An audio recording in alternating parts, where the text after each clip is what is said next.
ओम शांति। सुनते हैं आज की रात्रि कहानी। कहानी का शीर्षक है सच्चा दान। बहुत पसारा जानी करे, कर थोड़े की आस, बहुत पसारा जिन किया, तेई गए निराश दान का भाव। एक दिन शिव के मंदिर के पुजारी को भोलेनाथ ने सपने में दर्शन दिए और कहा कि कल सुबह नगर के सभी भक्तों, विद्वानों, दान पुण्य करने वालों और साधु महात्माओं को मंदिर में जमा करो। पुजारी ने शहर में मुनादी कर दी कि महादेव का ऐसा आदेश है। शहर के सारे गणमान्य लोग अगली सुबह मंदिर पहुंचे। पूजा अर्चना हुई और पुजारी जी ने विस्तार से स्वप्न बताया। तभी मंदिर में एक बहुत अद्भुत तेज प्रकाश हुआ। लोगों की आंखें चौंधिया गई। जब प्रकाश कम हुआ तो लोगों ने देखा कि शिवलिंग के पास एक रत्न जड़ित सोने का पात्र है। उसके रत्नों में दिव्य प्रकाश की चमक थी। उस पर लिखा था कि सबसे बड़े दयालु और पुण्यात्मा के लिए यह उपहार है।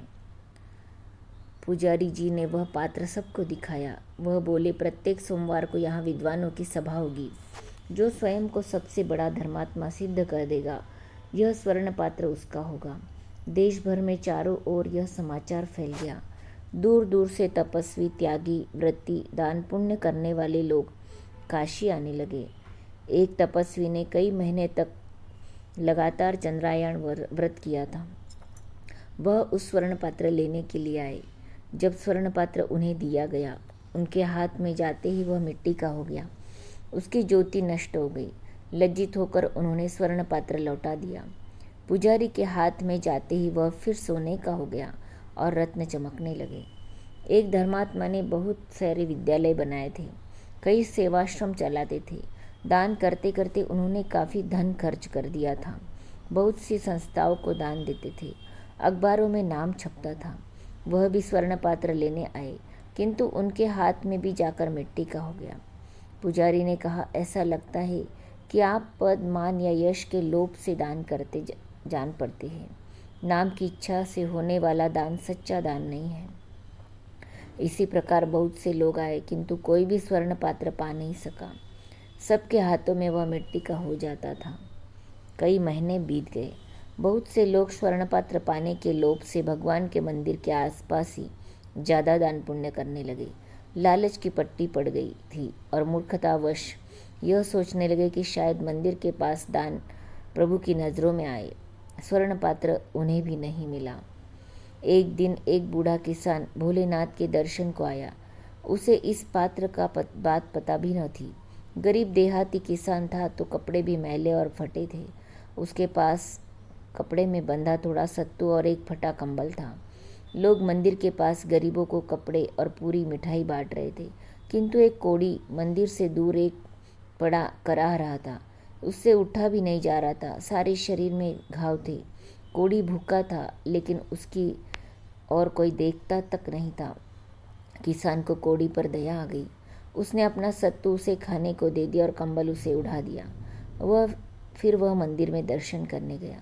मंदिर के पुजारी ने अब नियम बना लिया था कि सोमवार को जितने भी यात्री दर्शन करने आते थे, उस सब के हाथ में एक बार वह स्वर्ण पात्र जरूर रखते थे।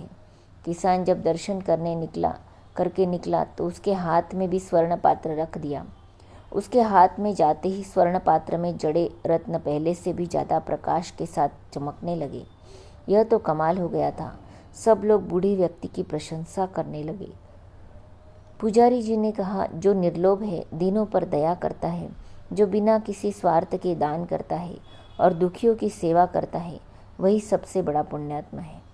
किसान, तुमने अपने सामर्थ्य से अधिक दान किया है, इसलिए महादेव के इस उपहार के तुम अधिकारी हो।